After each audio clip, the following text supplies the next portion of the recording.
elimu bure, lakini kuna masuala ya miundombinu ya maji, miundombinu ya umeme, pamoja na vitu vyote ambavyo sisi kama Watanzania tunavihitaji. Kwa hivyo bajeti ya serikali tafsiri yake ni bajeti ya Watanzania. Watanzania tunategemea kutumia kiwango gani katika mwaka wa fedha huo 26/27. Na kimsingi bajeti hii ndio bajeti ya kwanza inayokwenda kutekeleza au ndio mwaka wa kwanza wa utekelezaji wa dira ya maendeleo ya taifa 2050. Kama unavyofahamu, serikali imeshatoa dira ya maendeleo ya taifa 2050 na dira hii inatekelezwa kila mwaka. Sasa kwa mwaka huu wa fedha ndio sasa mwaka wa kwanza wa kwenda kutekeleza dira ya maendeleo ya taifa 2050. Na kiujumla mapato ya ndani yanatarajiwa kuchangia bajeti yetu kwa 74%. Tunakwenda vizuri sana na kuinganisha tulikotoka. Tafsiri yake ni kwamba tunaweza kujimudu wenyewe kwa 74%. Hizo zingine 26 zilizobaki ndio ambazo tunazipata kwenye mikopo, kwenye misaada kutoka kwa wahisani na nini. Lakini tunafahamu sasa hivi mambo yanayoendelea duniani, wahisani wanapunguza misaada. Sasa ni lengo la serikali ni kuboresha au kuimarisha makusanyo ya ndani. Kwa hiyo tunatoa pongezi kwa walipa kodi wote wa Tanzania na Wasingida kwa ujumla kwa kulipa kodi zao vizuri na kwa wakati na kuiwezesha serikali kutekeleza majukumu yake ya msingi. Sawa, msikilizaji, umepata kusikia mada yetu kwa maana ya introduction, utangulizi huo ambao afisa ameweza kuzungumza kwa uzuri kabisa. Sasa kuna taarifa kuhusiana na mtangazaji, moja ya mabadiliko ya sheria za kodi ambazo yamefanyika mwaka huu kwa upande wa sheria ya kodi ya mapato ni kuhusiana na hawa wafanyabiashara wadogo.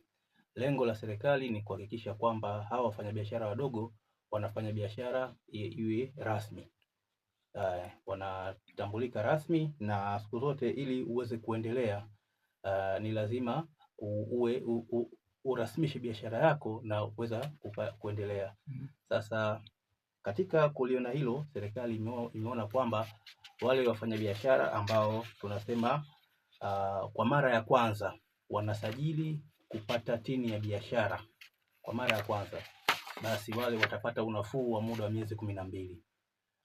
Unafuu huo ni kwamba pale watakapoomba sasa ile tini ya biashara, watakapoomba tini ya biashara, basi watapata unafuu huo, na utawahusu hasa wafanyabiashara ambao mauzo yao kwa mwaka yanaanzia milioni 4 mpaka milioni 200.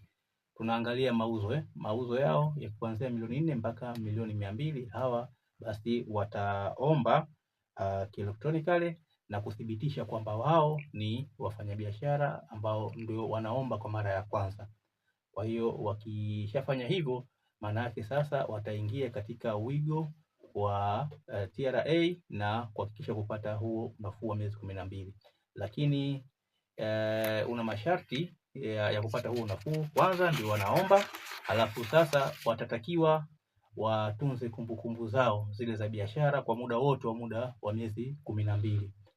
Na ikifika muda wa miezi 11 kuelekea katika ile miezi 12 waliopata ule unafuu, basi wanatakiwa watoe taarifa zao za kibiashara ziliendaje kipindi chote kile ambacho wamepata unafuu.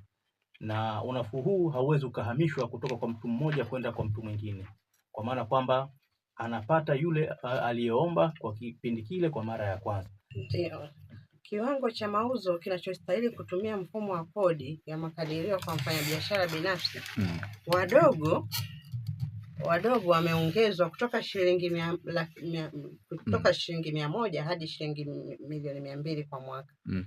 Kwa sababu mwaka jana ilikuwa milioni 100, kwa sasa ni milioni 200 kwa mwaka. Aidha, kwa wafanyabiashara binafsi wenye mauzo kati ya shilingi milioni 11 hadi 200, kiwango cha kodi kimeongezeka kutoka 3.5% hadi 4%. Pia mtu binafsi anayefanya biashara ya usafirishaji wa abiria kwa kutumia bajaji atalipa kodi ya malipo. Mfano, utaratibu wa kulipa kodi